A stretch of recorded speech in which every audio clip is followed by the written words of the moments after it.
ఎలా ఇలాగా 8 గంటలకి 12:30 కొల్లాసి జరిగిపోతున్నాం. జరిగొచ్చిందిగా అంటే 10 మైళ్ళు ఉంది. వాళ్ళ అలా వేసుకుందాం, నీళ్ళు వేసి కడిగేసి అని చెప్పేసి వచ్చేద్దాం గాలి ఎత్తుకుంటాను. ఈ ఆట కూడా అయిపోయింది. చేతుండగా ఓటేటి అయింది అనుకున్నాం. వెళ్ళి ఆయ వచ్చిన వెంటనే తెరబడిపోయింది. తెరబడిపోయిన వెంటనే 7 వెళ్ళాము. 6 కనిపించాము పొడికి మీద. ఒక మంచి బోర్డు ఉండిపోతే ఆ 6 9 గంటల దాకా ఉన్నాం. 9 గంటల దాకా ఉండి ఆ బోర్డు కూడా అప్పుడు కిందకి వెళ్ళిపోతుంది. పొడుకు కిందకి వెళ్ళిపోతే ఇంకేట్రా మరి 9 గంటల దాకా ఉన్నాము, మరి మునిగిపోయిన తర్వాత మనం చేయలేము. 2 పోర్చులు ఇంకోటికి పోర్చి ఇచ్చాము. మా పెద్దన్నయ్యకి మా కళాశాలలో వచ్చాము. ఈ 5 పోర్చులు 2 పోర్చులు పెట్టుకొని ఉన్నాం. ఎలా ఈదుకోవడము, అటు వెళ్ళడము, జరిగి వెళ్ళడం, ఎక్కడో ఏదైనా పడిపోయి ఉంటామనేసి జరిగి వెళ్తేప్పుడు అలాగా మధ్యలో 11 గంటలు అవుతాం మనిషి. నేను ఎదురైన రా చచ్చిపోతాను అని అన్నాడు.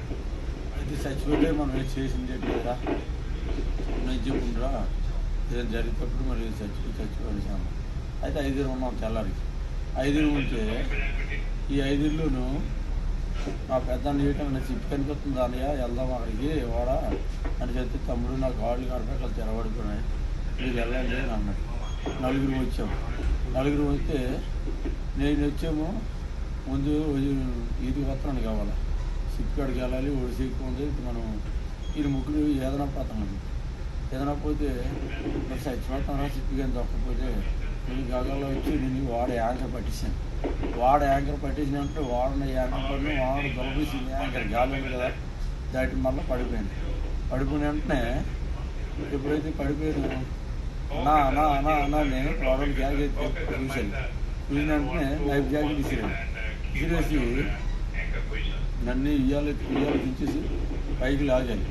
పైకి లాగితే ముగ్గురు సాయంత్రం నాకు ఏంటి తెలియలేదు. అంతే నన్నయ్య నమస్కారం. నన్ను ఆస్తి అంతకాలం అసలు మొత్తం 7 చనిపోయాను.